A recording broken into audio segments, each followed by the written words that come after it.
and introduce our special guest today so that Trina can get started. And I'm really honored to be able to introduce Trina, and the fact that she has been willing to join us today on the chat. Let me tell you a little bit about Trina. It's probably most of Trina is president of the National Council of Teachers of Mathematics. And she's a mathematics education professor in the Department of Curriculum and Instruction in the School of Education at Baylor University in Waco, Texas, where she teaches both graduate and undergraduate mathematics education courses and conducts professional development and research. She taught high school mathematics for 18 years. She's published in several of NCTM's journals. She's chaired the MTMS Journal editorial panel, and she's served on the NCTM board of directors. She's received several awards for outstanding teachers and leadership over the years. She loves teaching and learning mathematics in support of current and future mathematics teachers and leaders. And I can tell you that Trina has been just a wonderful advocate for statistical and data literacy at the K-12 level in our mathematics standards. And it is really with great pleasure that I turn it over to Trina to talk about what we've learned from 2020 and where she might make some recommendations as we move forward in 2021. Thank you, Trina. Thank you, Chris, and that was very gracious of you, and thank you for this opportunity. I'm really honored. Statistics education is extremely important, and it fits together math and statistics education. And you'll see when I share a little bit, we need more emphasis and opportunities for students in statistics education. And you are the group to do that very thing. So, and it is wonderful to meet all of you. And I actually am seeing people that I've seen their names before. So that's really cool to put that together. I'm going to try and share my screen. So I have a little bit that I'm going to share, but then what I want to do is open it up for a chat. Let's have a conversation. So I'm going to see, Chris, if I've done this correctly.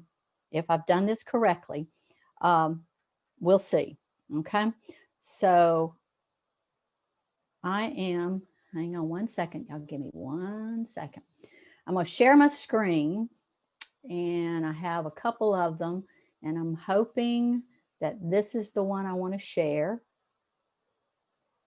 All right. And I'm hoping, hang on, I'm hoping that all goes well and I can, oops. Oh, I don't want it on that screen. All right. So you see it, right? And you only see the PowerPoint, not my notes, right? All right, outstanding. Well, then we will get started, because I do have a few notes that I don't want to forget that I have, because there are things that I want to be sure I share with you. So thank you again for this opportunity, Chris.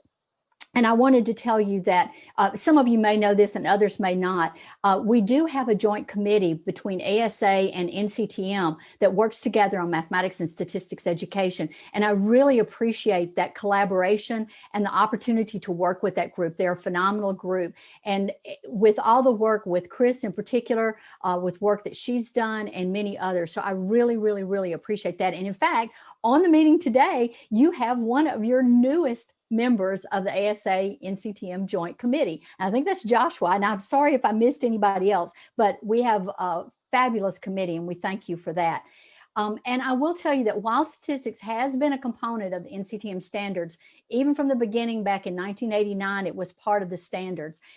We still have a lot of work to do to move forward. And I really want to thank Chris in particular for her work and leadership and the committee's work in guiding the contributions to the high school catalyzing change, which I will talk about in a few minutes.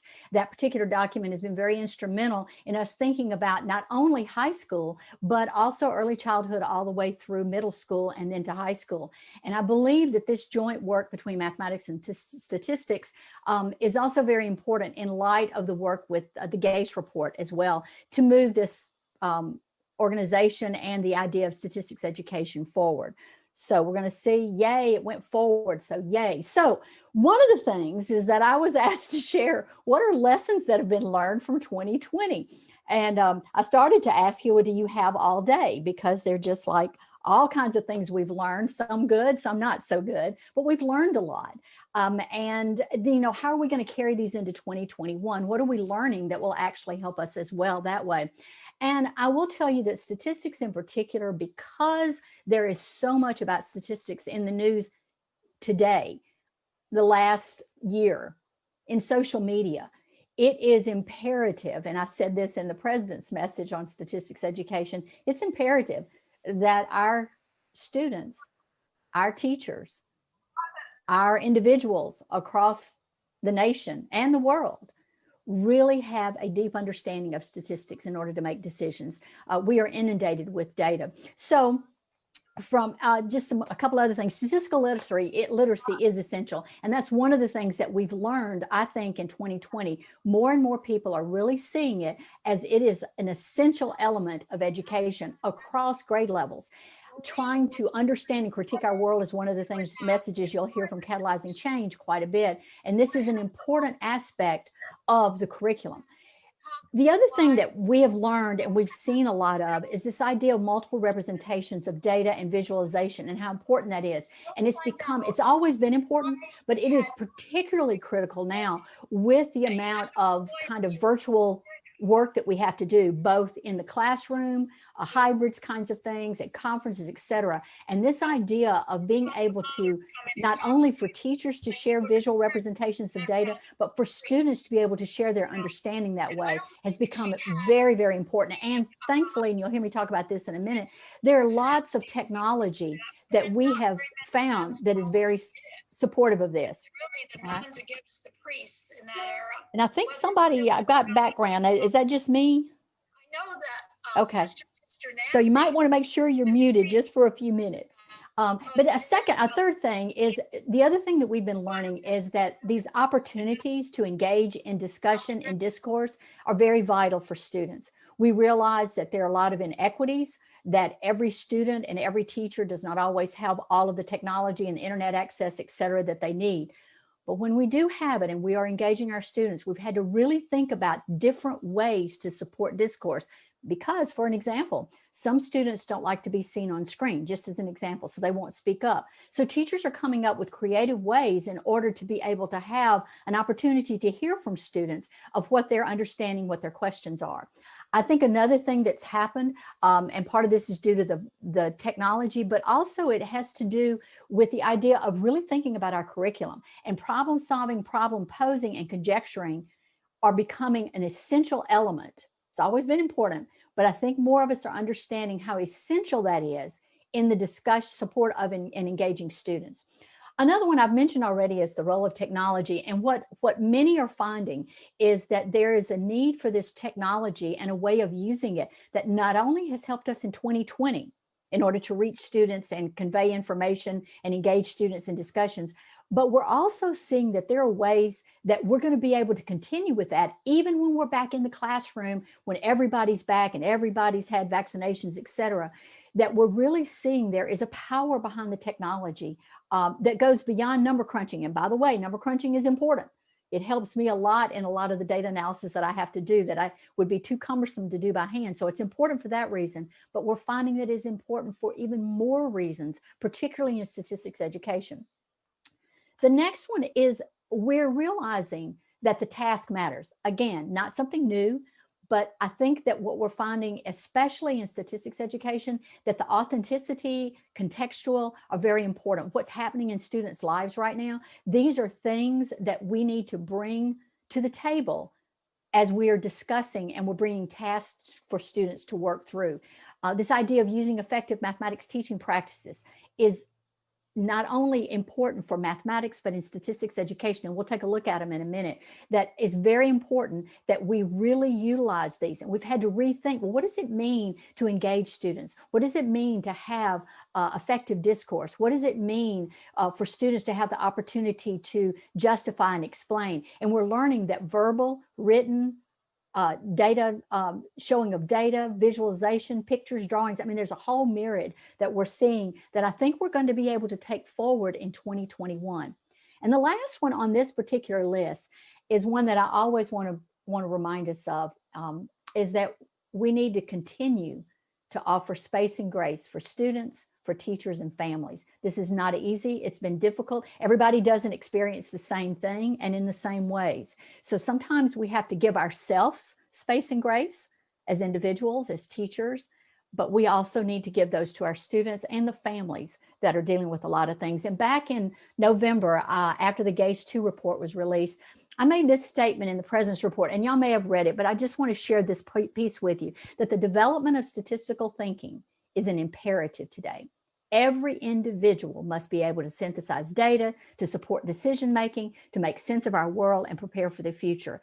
And it's even more so now in the midst of all that we've experienced, not only with COVID, but the social injustice and racism and unrest that we've experienced. So given the magnitude of this challenge, though, it is essential that we figure out how to include this in pre-K through 12 curriculum. It's no longer just high school, although there's a lot of work to do for high school as well. We need to think about what we need to be doing in pre-K through 12 and that continuum, and even post-secondary. We must be absolutely certain that each and every student is provided with the kinds of learning opportunities that are going to help them develop these essential processes and practices in statistical education. And I think that's important. And then I also shared that furthermore, we must ensure that each and every teacher, both pre-service and in-service, have opportunities to engage in statistics education. And I think, and that could be in the teacher education programs, but also in professional development. And it is critical that we continue to support students and teachers and how vital that is. One more slide about this, and then I want to hear from you all. Okay, so another thing that I just wanted to share is that other things that we've learned that I think are critical is this idea of community has become so essential. And who is the community? It's made us stop and answer that question. So it's our students, it's our teachers, it's the people that we work with. If you have curriculum specialists or math specialists or your administration, we have community resources. If you also have libraries, I mean, the list goes on, librarians within your school. You also have the community, including your families, the parents, guardians. There are so many people that are part of that community. And what we found with NCTM, with some work that we did when our conference that we were supposed to have last April was canceled, we pivoted and turned all that into 100 days of professional learning. And one of the things we found is how much teachers wanted a community that they could come together and talk and plan. So that brings me to collaboration. That's another thing that I've seen in the districts that I'm associated with, as well as with our NCTM community, is this idea of collaboration has become very important. And not only within a school or within a grade level, but across grade levels. And then with the kind of things that we did with the 100 days of professional learning, we have seen this kind of collaboration go across the US and the world. Okay, so that's been very important. We've also, things that I think that we've learned is this idea of planning is so critical. We can't just, use the same lessons that we've used for the last 30 years, that kind of thing. We have to actually be very intentional about our planning, and teachers are talking about that. And what we at NCTM have been trying to do is figure out how do we support teachers in doing this. And I think in statistics education, you all with your GACE report and other things that you're doing, you've got the standards for teaching statistics as well. All of those are so important for teachers to have access to and to have conversations about. Another thing that I think that we've learned is the resiliency, both of our students, of our teachers. Please understand, remember earlier I said about space and grace. I'm not discounting, because there are days that we don't feel so resilient, okay? At least I don't. And I know our students and teachers do not always feel resilient, but we're finding that together as a community, if they have community to support, then they're able to exhibit that resiliency and just continue moving and persevering. Another thing we've learned is that continued support is essential, and it's support for teachers, for students, for administrators, for parents and families. We need that support, and that's been another thing. Resources. Teachers and many others are in need of resources. So I think this is an opportune time in statistics education. Do we have the kinds of resources that our teachers need in order to deal with not only the 2020 that we're coming out of, but going forward? What are the kinds of resources that our teachers would benefit the most by? How can we support?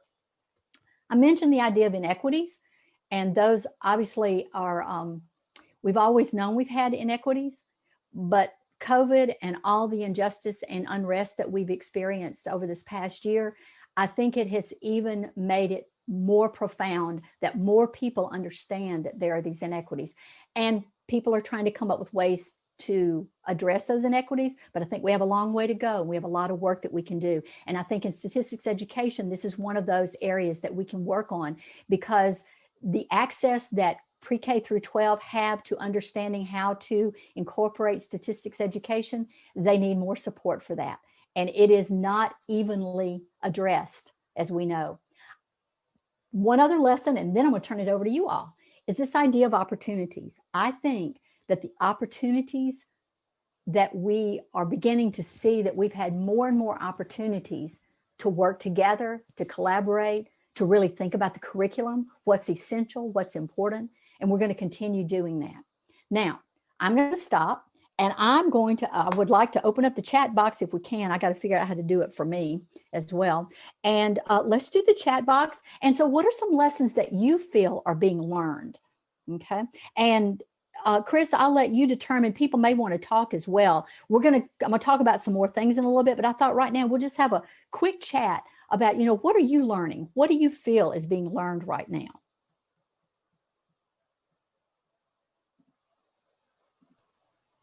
Do you still want to share your screen, or would you like for us all to come back in the gallery? We can. Let me stop sharing. I can do that. Okay. And then I'll come back to it. All right. Oh, Sarah's already. Oh, now Amy, several have already done that. So I see engagement and what and how to assess learning. So, and Lee, I'm trying to go back up through them. Lee, you were sharing that your math ed students, having them read part of the New Gage report, I think is really important. Mm-hmm. I think that's an excellent one. I had someone who's in the math department at one of our universities here in Texas that emailed me, and Chris, he said he was so excited the Gage report had come out, the second one, and that he was going to be incorporating it in his math classes Mm-hmm. that he teaches to pre-service teachers. That's fantastic. So that's great. The spectrum, I like that, Gregory, the spectrum of inequities. I think that is a excellent way of phrasing it. This idea of social justice issues. Yes, there's an actual need to address them. And then how do we do that? Through statistics and math education. I think we have a prime way of doing that. Yes, teachers need support, Gemma. Online communities, Beth, I really like that. That's a very important piece. And what are the mechanisms that we could develop, or maybe that we have, that we could utilize better? Okay. Calculators have been very interesting. Chris, do you have some you want to comment on? I didn't catch them all before. One that I saw was assessment. How do we assess learning? Yes, assessment, another key one. Very important point. And Holly Lynn, that is, you are so spot on. Teachers are busy, and not just busy, they are absolutely exhausted. They are having to take on too much, even beyond teaching mathematics and statistics. Their content, they're having to take on so much. So this idea of promoting communities and figuring out ways to get them engaged that doesn't require them a ton of extra time, but gives them the support that they need. I think that's very important. Yep. Did I miss any others? There were so many, and I missed some of them, I think. I think we got. Did we get most of them, Chris? I think so. All right. Excellent. Excellent. So can I go back and share my screen? Yes. Oh, there you go, Holly Lynn, about state level assessment creators to value STAT more. And that even opens up another whole big thing about, what kind of assessment statewide should we be doing? What's the most beneficial, and how do we use that? Even on the district level, I wonder if people are valuing statistics to assess that, both informative and summative ways. Desmos and many other tools like that. Desmos is one. I used it the other day doing Pascal's triangle. It is a beautiful way to collect student work and to look at it and engage in discussions about that. Yeah, and you are right. Where it's assessed, that's what gets prioritized. And so we need to be in those conversations when we have the opportunities. And that kind of leads us to think about this GACE 2 report and other work that is being done, is how do we make sure that it gets in the hands of the people who are making some of these decisions? And then how do we get teachers to advocate for themselves and their students, you know, which they've been doing, by the way, but how do we support them in that advocacy? All right. Okay, Chris, if it's all right, I think I'll go back to sharing my screen. Will that Yeah. work? Sure will. All right, let's see. Give me just a second. I got multiple screens going on, and let's see. All right. So you tell me, am I back to where you're seeing just the thing? Okay, cool. All right. So what I want to do is just take a few more minutes. I'm trying to watch my time so they don't take up too much time. We have more time for chat, but I want to share a couple of things with you. Whoops, hang on.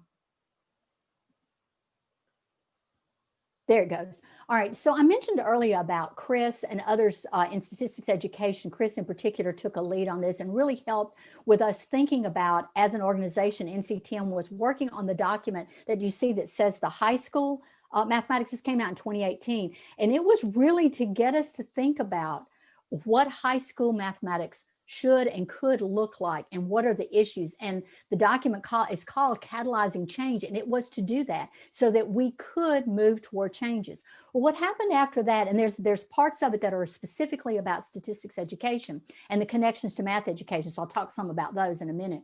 But the other thing is that we realized, though, that if you're going to talk about these kind of changes for high school, you also need to think about what's then going to happen in early childhood, elementary, and middle school, because it all goes together. It's not just going to happen at high school. And particularly with statistics education, we may have stat courses in the high school, AP stats, other stat courses, but they can't wait till then to begin getting engaged in statistics education. And so these documents were written, they're out there, and they are to really engage us in thinking about the kind of changes. There are case studies that are written because people want to know, well, what does this look like? There's some case studies that have been written. There's some resource guides for 2 of them. The high school one doesn't have that. We've done some webinars on it, so you can always go to nctm.org/change if you want to see some of those webinars. There's some book study guides. We've had a number of districts that are beginning to have studies because no one person can do this on their own.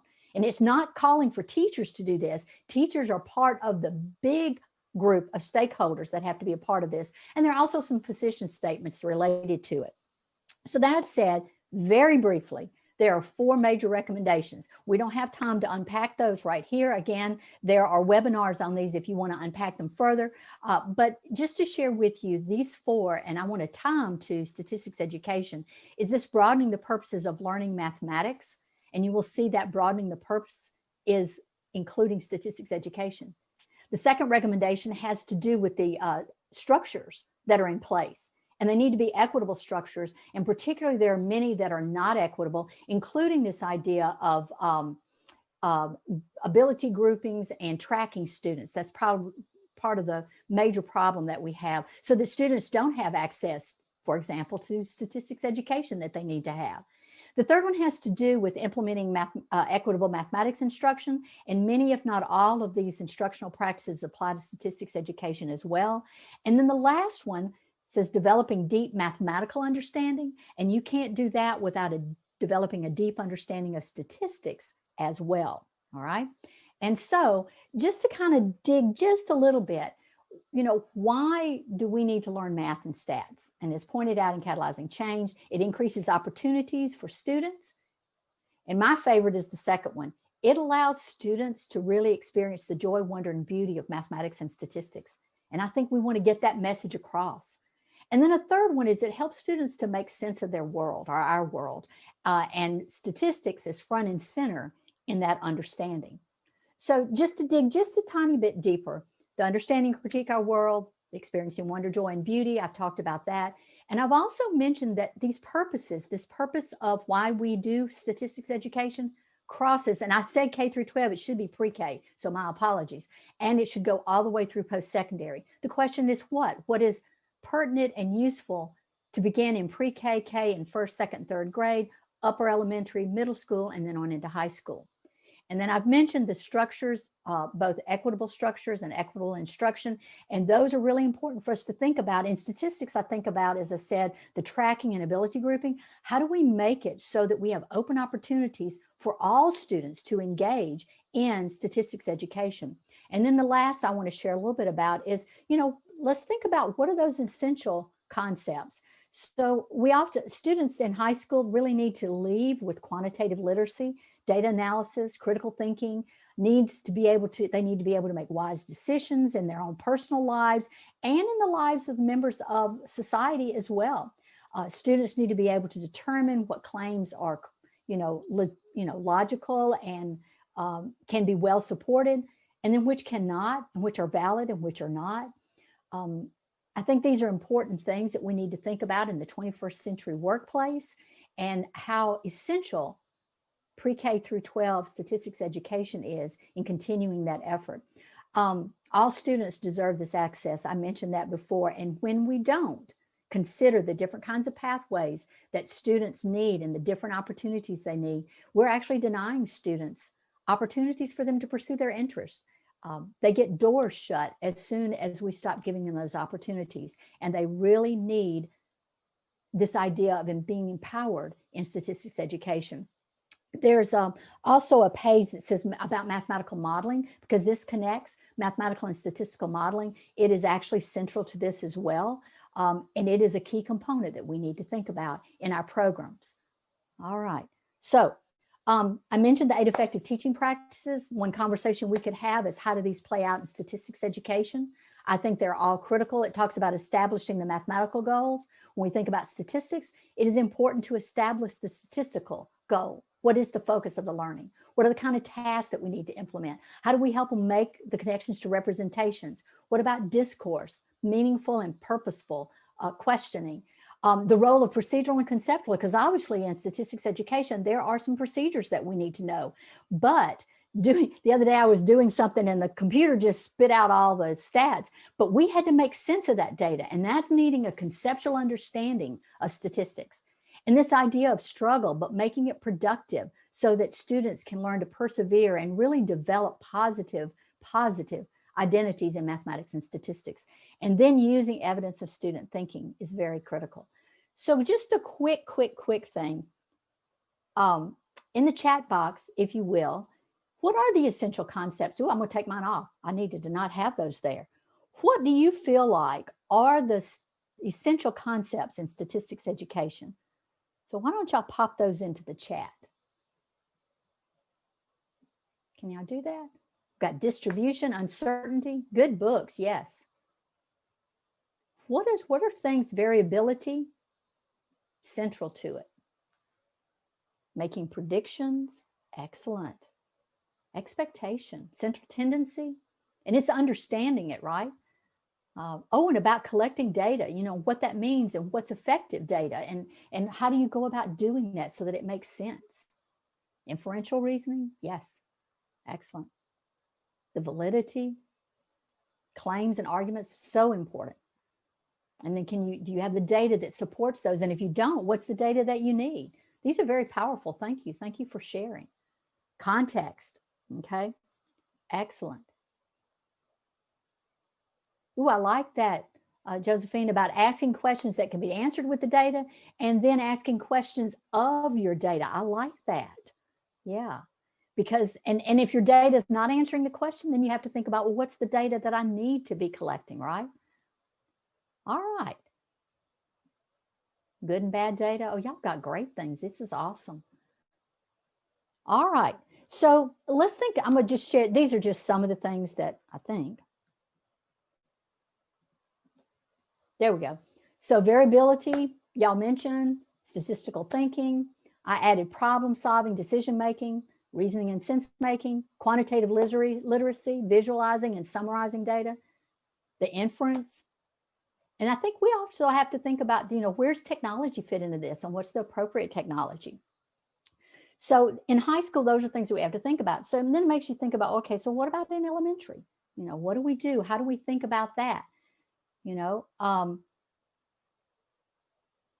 We have to be very well versed in thinking about not only in high school, but also I thought you might want to think about, and I don't know how many of you are whoops, I think I went too far. Let me go back. There's my elementary. All right, so in elementary, you know, early childhood in elementary, and we were very clear, that's why I apologize not saying pre-K earlier. We need to think about context. Y'all mentioned that earlier, and this is critical across grade levels, but really essential for early childhood and elementary. That it is important to engage in statistical inquiry. Most of my kindergartners can't even say the word statistical, but they don't have to. They've got data, they need to think, they need to make inquiries, they need to make conjectures, all important. And children being creators of data analysis, this is what's talked about in catalyzing change. They need to learn how to create the data displays and what's important. Posing questions, interpreting, and I love that last one, it's doing statistics in the real world context. Very important. I know that Chris and Ann and Denise and many others have written about these and are giving both early childhood and elementary teachers ways of thinking about this and ideas. I know we have publications in some of our journals that have actually shared this, and within the GACE 2 document, there are examples of this. So that's very, very powerful. There you go. I love that question. When to use technology and when not to use it. Actually, when I was teaching, I would make sure I asked some questions that if you use the technology, you are actually at a disadvantage because you did not need to be doing that. So in the middle school, I also just wanted to highlight a couple of things in middle school as well, just to extend. Often there are people who say that really these ideas that are around statistics, really middle school kids can really get into this. There are things that they're encountering in their life, and they're beginning to try to make sense of these things. They're being inundated with media and other sources, and they're asking questions. And we need to be prepared as teachers to think about how do we help them not only answer questions, but to ask the right kinds of questions. And I forgot to finish my sentence. I had on there radically transform from calculations to really thinking more about how to interpret and how to make decisions, which is talked about in the next bullet. And then, as I said, the practices and processes, the middle school catalyzing change asks that we think of that through the lens of statistics education. And then the modeling and technology really come out in middle school as well. So almost done because I want to hear from you all. GACE 2, I just wanted to pop this up here. This really presents a kind of vision that every individual needs to be confident in reasoning statistically. You know, how we're going to do that, how we're going to help them make sense of data, how we're going to help them to have a healthy skepticism. I think that's what one of the things says in the document. So we need, there are skills that we need in order to do that. It aligns very beautifully with catalyzing change and some of the work that NCTM has been doing and thinking about it in statistics education. And I think both documents, both the GACE 2 and the catalyzing change series, really wants pre-K through 12 students to be confident and capable thinkers and doers of both mathematics and statistics. And we really need to support teachers in this work. So what areas can we work together in? That's my question for you all. How can we work together? How can NCTM and ASA work together? How can we provide things that will support our teachers so that this vision can be realized? All right. And so, Chris, I'm going to stop sharing so that we can have a conversation. I do have a couple of slides that have resources that I can just post later or share at the end, but I thought it would be really good if we now have a discussion. All right, who would like to pose some questions? Don't be bashful.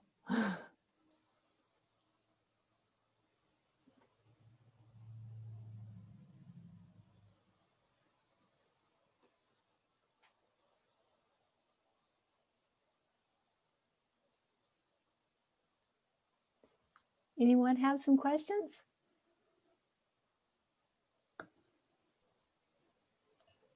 You know, back in the QL days, we had NSF funded workshops throughout the country. Professional development is really important. I mean, all these ideas are great, but they have to get into the classroom. They have to get into the classroom teacher. And I know things are tough with them now. It's hard for them, even in our local society. Haven't had too many meetings this year because teachers just don't have the time for them. But what can we do more on a national level to promote professional development workshops for teachers? So Jerry, that is a great question. And you prefaced it with something that we've realized has impacted in-service teachers and training and professional development is we no longer have the kinds of funds that we used to have. It's very different now.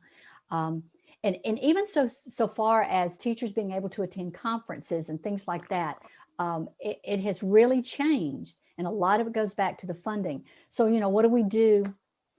One thing is we can advocate for more funding. So that's certainly something we can do, but that's a long range plan. But in the short term, and when I say short term, I mean over the next few years, couple of years, what can we do?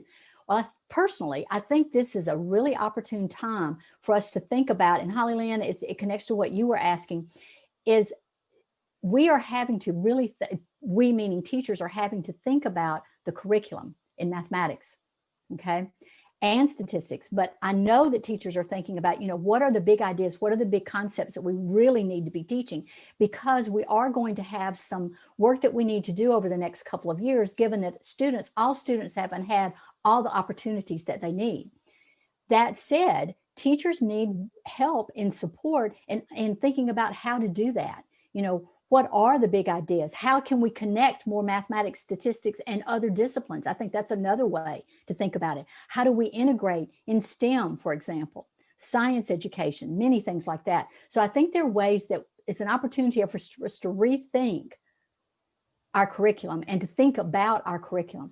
The other piece of that is I think that we as organizations like NCTM and ASA is that maybe we need to think about what are some professional development opportunities that we could offer in the short term, given the difficulty that teachers have with being able to commit to it. We're finding that the webinars that we're offering, we still offer them about once a week. And I think that's one thing we could think about. How could we organize a set of professional development workshops or seminars or webinars that are focused on statistics education to help teachers think about how to integrate it into their classrooms and how to connect it in ways that are meaningful to their students. And I think it behooves us to think about that across the grade levels. So I think there's separate kinds of things that we could do for grade levels. And then there's also valued across grade collaboration. So I think that we need to think about that. And we also need to think about, somebody mentioned about resources. We need to think about what are some resources maybe that NCTM and ASA and others could work together on to help share these with teachers. And I would venture to say that the PD for in-service teachers is critical, but we also need to think about it in terms of pre-service teacher education as well. So I think that this is an opportunity. I wrote it down. A recommendation is we need to think about what are some PD models that would be possible, and I think we could have more than one kind.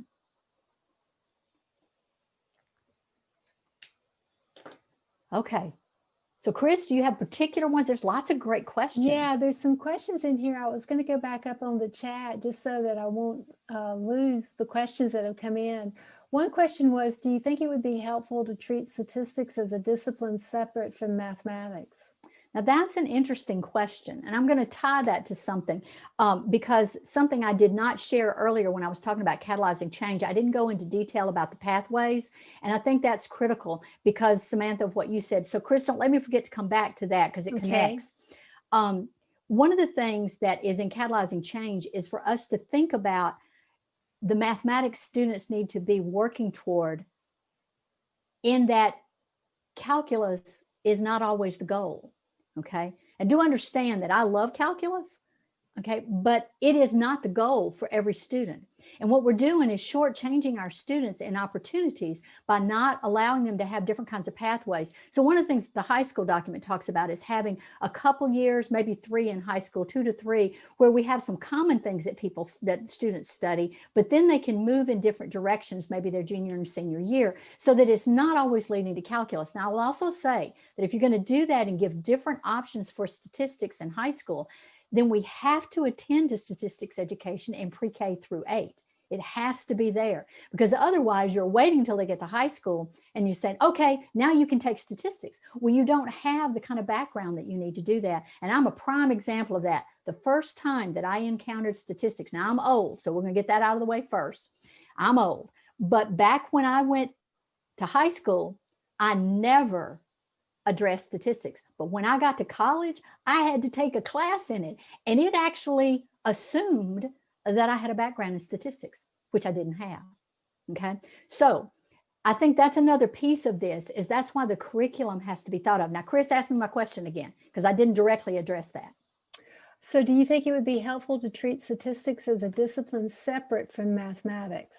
Now, I don't have a definitive answer to that. I like to see how they're connected. So, and you all may have different positions on that, and I would love to hear some rationale for both. But I do know that it is essential that statistics education be a part of the curriculum in pre-K through 8th grade and in high school too. But we do see it sometimes in high school, but we just don't always see it in pre-K through 8. So I don't know if treating it separately is the answer, because then I worry about teachers not making connections and students not making connections. That's the thing I worry about that. So we'd have to make sure that students make connections between statistics education and mathematics education, and that they don't see them as just two separate entities. This happens with just our content. Students sometimes study everything discretely and they don't make connections. And sometimes we assume they make them, but yet in reality, they have not. So I think we would need to be very intentional about helping students to make connections in statistics and math education. So right now, I don't see them as separately, but I'm certainly open to hearing about arguments about why they should be. I just worry about the discreteness of it, is the thing I worry about. I think it ought to be connected more to science education as well. I think we're missing opportunities by not connecting. And this is ideal for elementary, is for them to really see the connections. And not only, I said science, but it's not just science, but what about civics education? And in all of it, it's very, very important for them to make the connections. And I worry about the discreteness. So this might be a good follow-up question to this. If NCTM is going to promote and prioritize statistics in the curriculum, what aspects of the curriculum need to be de-emphasized? That's a great question. Writing it down. So, you know, for those of you who teach both math and statistic courses, you know that we already struggle with this mathematics issue. Even with Common Core and other things where states have actually tried to get together and decrease the number of things, it's still too much, right? So I think that is a very valuable question, and maybe one that both mathematics education and statistics education could have together. Because what are the things that are essential, but what are the things that we no longer need to do in the depth maybe that we do? Somebody mentions factoring. Well, I have to tell you, Henry and Gregory, I could factor all day long. I'm just gonna put that out there. You could give me 50 problems to factor and I'd be so excited. But I also realize that the skill itself does not need to be done in the way that it's done right now. Because I can remember literally as a student being given 30 to 40 problems to factor for homework at night. And was not a constructive use of my time, although I enjoyed it, but that was just me. But we need to think about those areas. What's really important? Factoring is one of them. Somebody talks about simplifying. What is the role of that? Because here's the thing I think about. When we make these decisions, we've got to really think about the pre-K through 12 curriculum. And as soon as I say, well, thus and so is not, like I said, thus and so is not important anymore or as important, then I have to think about, okay, so why can I say that? Like, I already know how to do that. And maybe, am I using it or am I really not ever using it? Does it have connections or does it really not have the kind of connections that I thought were so important? Okay, so we have to really think about that. Yeah, factoring is kind of an interesting issue. So students really struggle with it. And there's, Michael, that is a good point. Sometimes our students, as well as us as the teachers, don't always understand necessarily what it is used for. So I think that we would have to get people together to really think about that, that if you leave this out or don't address it in depth, then what are the consequences? And maybe the consequences are fine, because you are right. Somehow or another, we have to figure out how to infuse more statistics education in pre-K through 12. We have to do that. And to do that, we're going to have to let go of some things. But the question is where? And then it may not be in mathematics. Maybe it's connected to, say, social studies, because data analysis is essential in that area. So maybe there's ways of rethinking not just mathematics, but other disciplines as well. I'll stop talking now. Trina, this is a question that I think would be a good one that sort of relates to this. When you were talking about pathways, how do we provide more support for teachers and administrators to share with parents that calculus is not necessarily the end game? I think that's spot on. It is spot on. It is. And I think that's something, though, that we as organizations could work on. You know, we could help develop the kinds of, communication, for example, ways for teachers to share that with families. Okay, because it is, you are right. There's some parents that think that the only route is calculus. And again, I love calculus, so please don't, I'm not saying we shouldn't do that, but it's an option. I think there are also ways that we can infuse calculus in other ways in pre-K through 10th grade as well. So there are ways to think about that. But my point being that if we're going to support teachers and we want to do that, one of the ways that our organizations could do that is to come up with some communication type things. I know we have some in math ed about how to communicate with parents. Okay. And how do you, Hillary's book on adding parents to the equation. She's got some great ideas about how to communicate, but maybe we could take some of those and make them very specific to this idea of pathways and statistics education and different options when you get to high school. There's some comments in the chat about an excellent resource. This is statistics at the ASA website, but also to help parents understand how this affects the job market. Yes. In terms of the future of their students and working with counselors. Yeah. I think all of those, there are a lot of stakeholders that need to be involved. And I think counselors bringing that up is really critical. Okay. Because they're the ones, at least when I taught high school, they're the ones that actually often worked with the students to say, okay, this is what you need to take. And if their route is, if they just feel like it's only one way, and not only a route one way, but the other thing that I get worried about is when someone tells a student, no, you're not capable of doing thus and so we're going to put you here instead. Well, I don't think it's the capability. I think it's the opportunities that students have had. Okay. Another comment that I thought I would make that I saw in the chat is the importance of helping students understand, and teachers, the difference between mathematical and statistical thinking. So I'm sorry, I was reading some of these, so say the last part of the question. The other comment that I thought might be relevant to the discussion is the importance in terms of the mathematics curriculum, helping our teachers and students, parents understand the difference between mathematical and statistical thinking and the roles that they play. Well, and I think that ties to the PD that was being talked about earlier. I think there are opportunities for us to create either to create webinars and different kinds of PD to help teachers to understand that and to have conversations about it. Okay, I think that would be good. The other point that's brought up in the chat from quite a few people is in terms of these pathways, the issue that we have with the perception that many colleges prefer that their students have calculus for admission purposes. So And how do we change that culture? So you have actually hit on another stakeholder that's so critical. And I know with NCTM, one of the things that we have, not only do we have this joint committee with ASA, but we have a joint committee with MAA, for example, okay?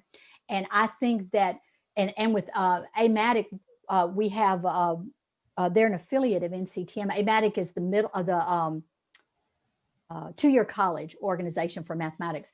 So what I think is those organizations, we need to work together. We have an opportunity to work together to try to change that. Some institutions are going to this idea of not requiring certain courses or not requiring SAT or ACT. But until we have everybody on the same page, there are going to be differences from state to state. I'll say it that way, because there's some states that are already doing some of this work about different kinds of pathways. But they're having to, and this is where you've got to get engaged then in the conversation with the institutions, the higher ed institutions in your area, to see how you can work together so that the requirements are realistic for students to be able to take on these different pathways. That doesn't totally solve the problem. So like, for instance, if Georgia's working on that and they work something out and they decide that, they're going to offer statistics education and different kinds of algebras and things like that.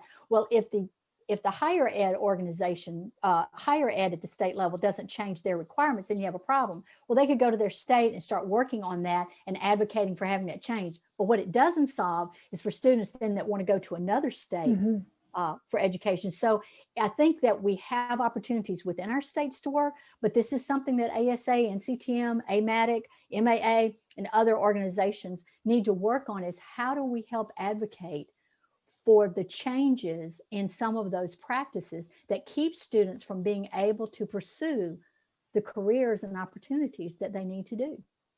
Yeah. Trina, I know you wanted to show some slides with resources for teachers, but I also want to mention in the chat, Holly Lynn has given us some websites. If you go to Holly Lynn's website at NC State, you will find links to some free online resources for professional development, and they are excellent. So I would highly recommend that you check those out. And I'm gonna give a plug too, Holly Lynn. She not only has these resources, but has written a number of articles, and you've got several projects, et cetera, that have dealt with this, you and your colleagues. So some very valuable resources. And I think y'all also have some work on the technology, right? The use of technology. Yeah, if I remember all this, I'm getting old. I shared that with y'all at the beginning, but if I remember correctly. All right. Well, let me, if you don't mind, can I share real quick? Yes, I thought we've got about 5 minutes left, so I wanted to be sure you had time to share your resources. All right, we will do that if I can figure out how to. Did you stop sharing by chance, or? No, I think you can share. Okay, I got to find it because I've lost my. Hang on. I've lost my ability to share. I can't even find my. Hang on. I can fix it. Double check. No, you should be able to. Got it. I got it. I just had to quit. It was stuck. All right, I'm gonna share, and I'm gonna share. And hang on, y'all just see my desktop. But you will be able to see, I think now.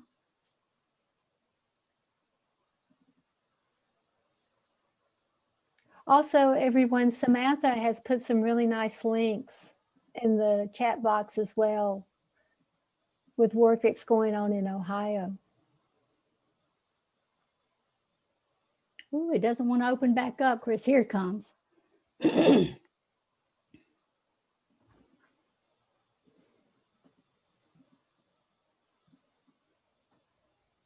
1 second.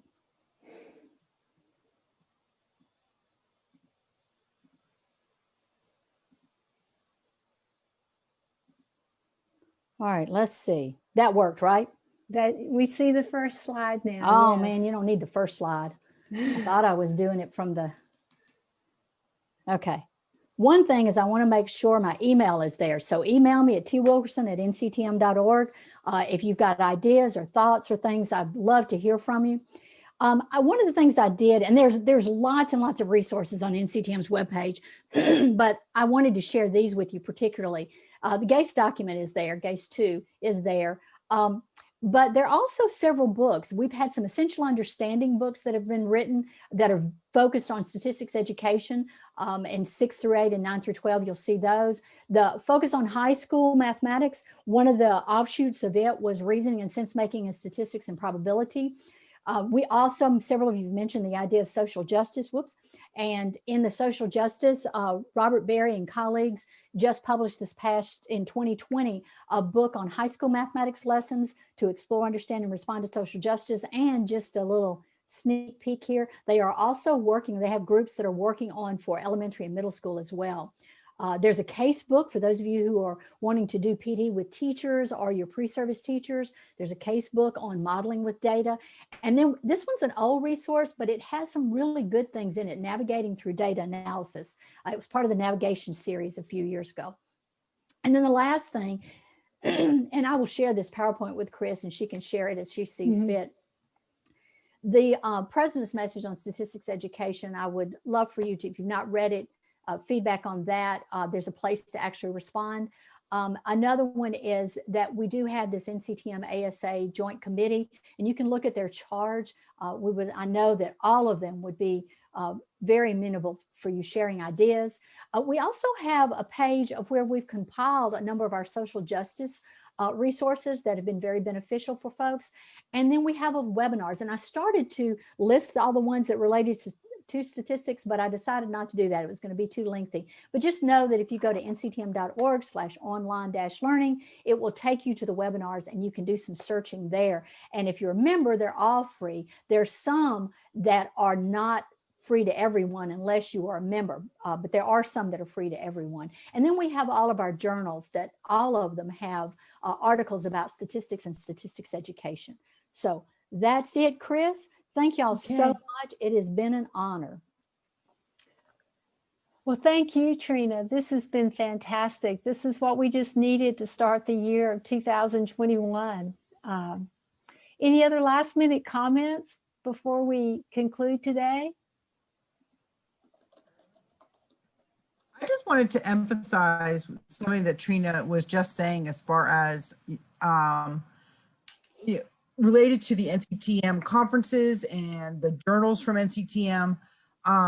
Just because my head was in writing a paper today of a survey from AP statistics teachers, and this was 445 AP statistics teachers, and we asked them about where they get their professional development and the kind of resources that they use, and many of them unfortunately are not using or never even heard of a lot of the resources from ASA, but do know of the resource use from NCTM because they're primarily a mathematics teacher. They're coming from, they were trained as mathematics teachers, and so I think it's more important than ever that we get more statistics lessons in those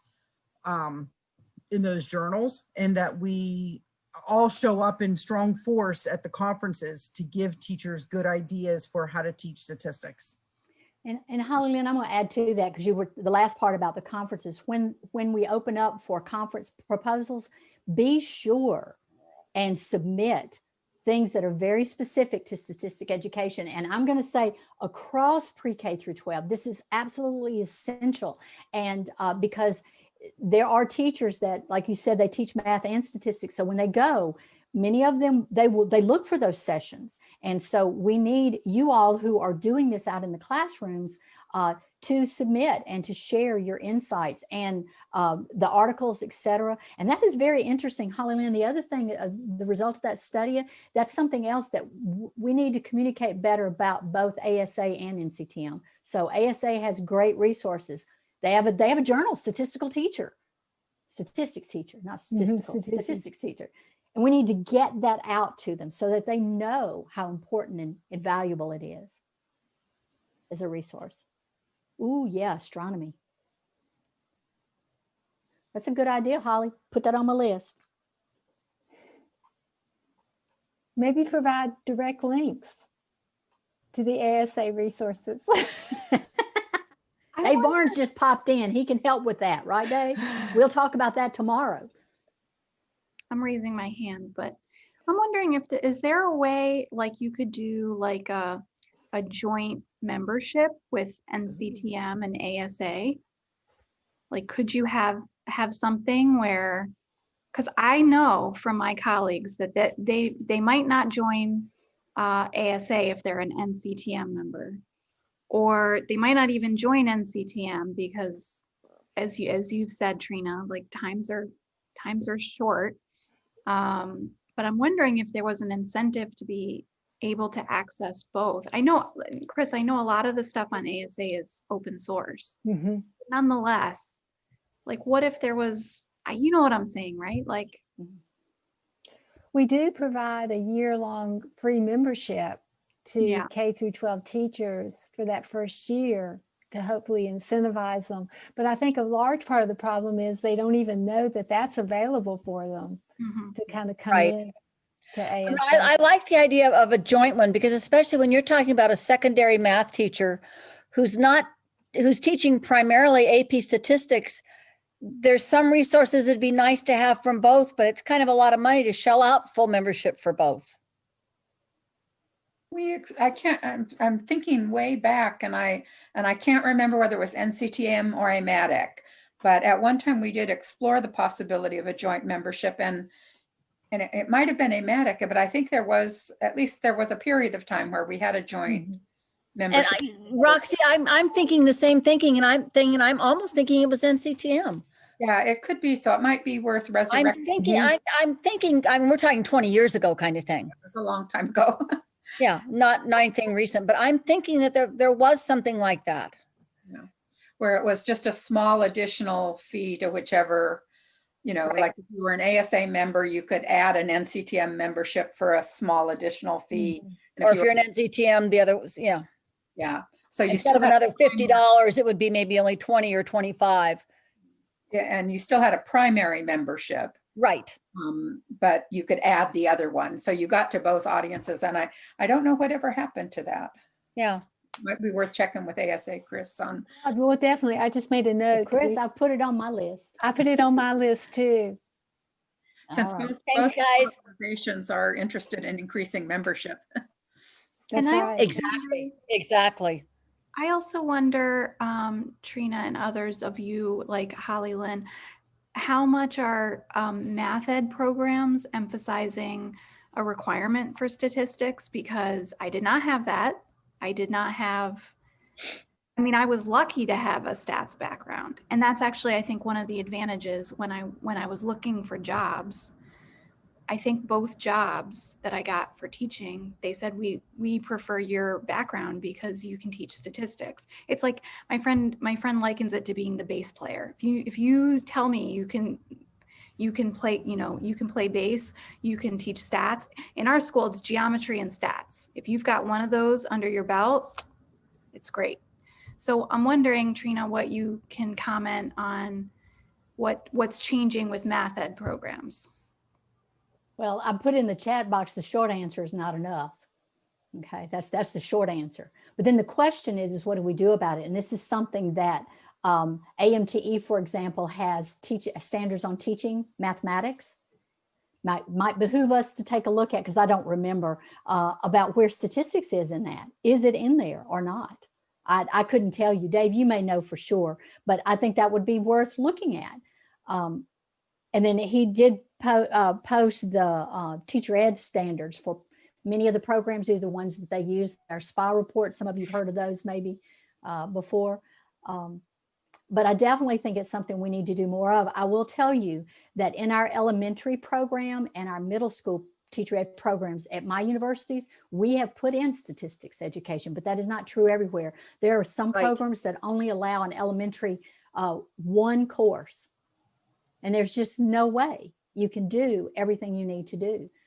So it's a big question and something we need to maybe put out recommendations on, I also think it's hard because once you put in a change, don't forget, there's teachers like myself, it's been, 20 years. So you have to figure out, how much do you want to wait for it? that have an impact. Yep. And then Right. how much do we want now? And so, like, so I was even saying to myself, like, I'm surprised that some programs aren't doing like recertification stuff where you have to, you have PD credits that are required.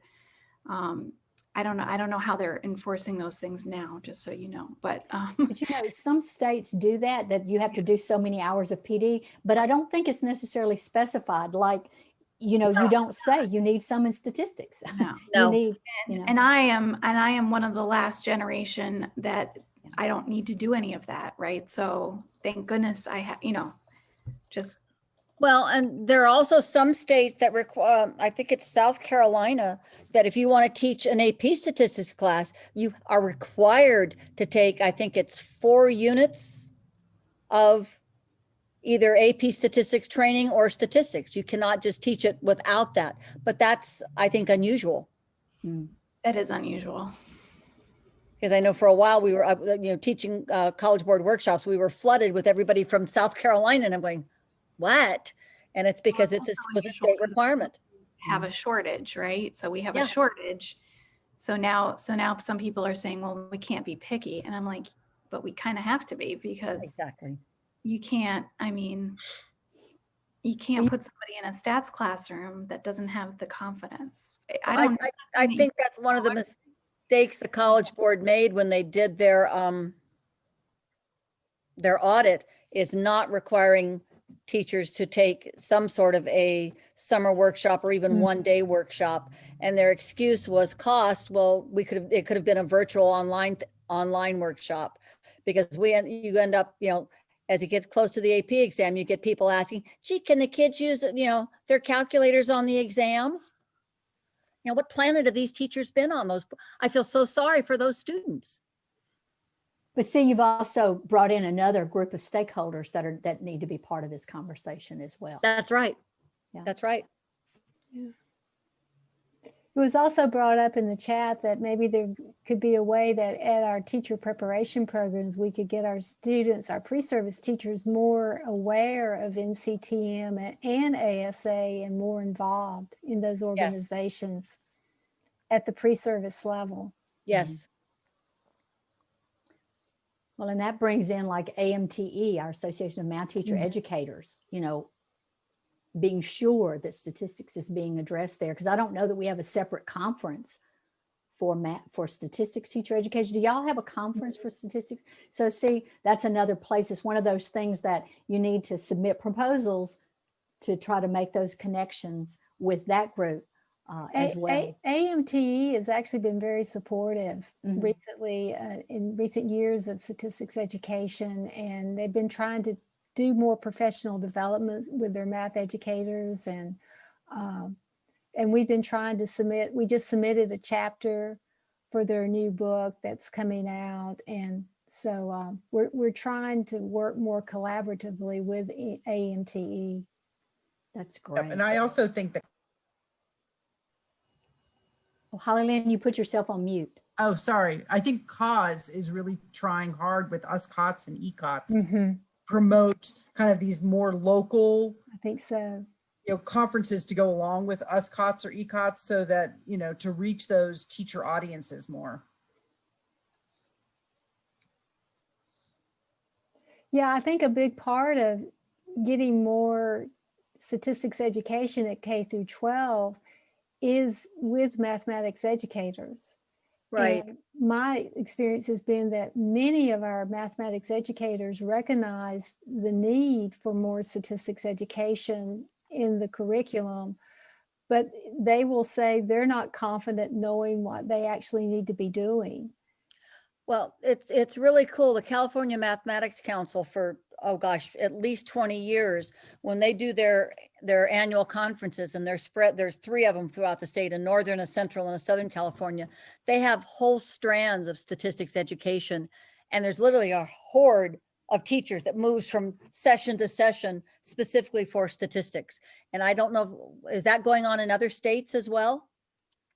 I don't see it as much at NCTM. I see it a little bit, but not as much. Mhm.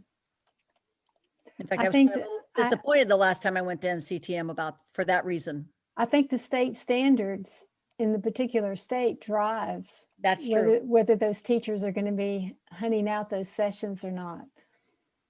And the assessment test used within those states. Yep.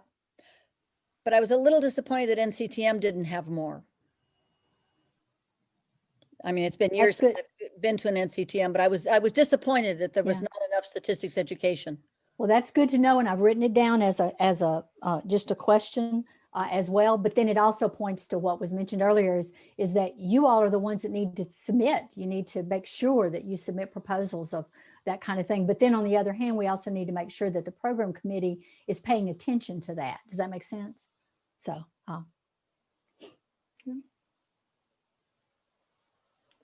Okay, well, any other questions or any other comments? We've gone over our time, but this has been a fantastic discussion. And Trina, thank you so much for facilitating My honor. it. Giving us a lot to think about. We got work to do, right? Yeah, that's the thing. There's just more work to do, but it's good work. It's good stuff. It's good stuff. All right, well, everyone, we'll be sending you out a notice in 2 or 3 weeks for our next chat. And thank you again so much for coming. This has been great. Great way to start the new year. Bye-bye, everyone.